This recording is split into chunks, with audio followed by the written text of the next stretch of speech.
Alors, comment est-ce que le dol peut rendre une erreur excusable? En fait, c'est vieux, hein, c'est la jurisprudence qui l'a découvert.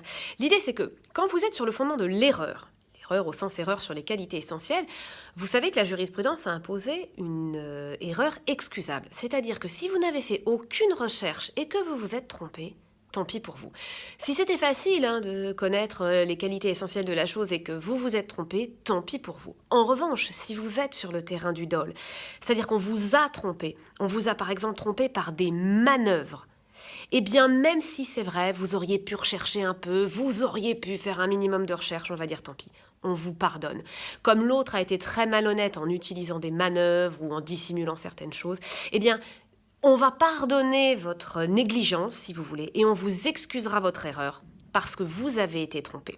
Donc dans le cadre d'une erreur spontanée, on ne vous pardonnera pas votre absence de recherche, votre erreur excusable fera échec à la nullité, alors que si vous êtes sur le terrain du dol, on vous pardonnera votre erreur parce que vous avez été trompé.